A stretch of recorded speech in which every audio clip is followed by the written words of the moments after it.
Butunjahon tozalik kuni munosabati bilan joylarda atrof muhit tozaligini saqlash, aholida ekologik madaniyatni shakllantirish maqsadidagi tadbirlar tashkil etilmoqda. Mavzuni muxbirimiz davom ettiradi.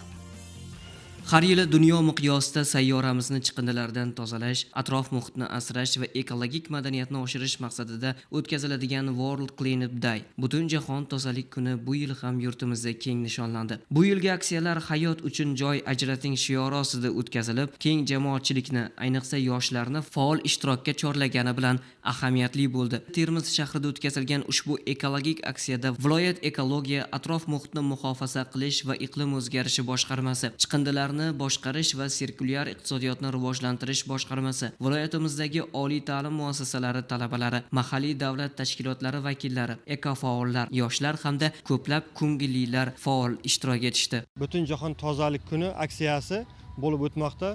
Bu aksiya butun dunyo bo'ylab 160 dan ortiq davlatlarda bugun tashkil etiladi. Bu aksiya har yili sentyabr oyining 3-shanbasida o'tkazilishi qabul qilingan. Tadbirda 100 dan ortiq faollar ishtirokida chiqindilar qo'lda saralab terib olinib, maxsus texnikaga joylashtirilib olib chiqib ketilmoqda. Bu tadbirda barcha faollar o'z tashabbuslari bilan, o'z qiziqishlari bilan ishtirok etyapti. Ploging yugurish yoki piyoda yurish bilan birga chiqindi yig'ish amaliyotini o'zida mujassam etgan ekologik tashabbus bo'lib, u nafaqat hududni tozalash, balki chiqindilarni qayta ishlash va saralash orqali aholining ekologik madaniyatini oshirishga xizmat qiladi. Aksiya davomida ko'ngillilar Termiz shahridagi vatanparvar bog'i atrofi va shahar markaziy ko'chalarida yurib, maishiy chiqindilarni yig'ish bilan birga ularni alohida turkumlarga ajratib saralashdi.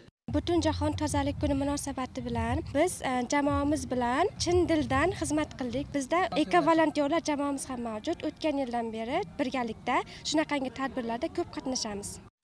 Viloyatda bo'lib o'tgan ploging aksiyasida 70 ga yaqin ishtirokchi birlashib, bitta maxsus texnika yordamida 1 gektar yer maydonidan 200 kilogramm maishiy chiqindi yig'ilib, belgilangan tartibda utilizatsiya qilishga muvaffaq bo'lindi. Tadbir doirasida yoshlar tomonidan yig'ilgan chiqindilar tarozilanib, eng ko'p chiqindi to'plagan jamoalar va faol yoshlar munosib rag'batlantirildi. Bu kabi ekologik aksiyalar yosh avlodning yanada ekologik ongli, tabiatni asrashga mas'uliyatli bo'lib ulg'ayishiga xizmat qiladi.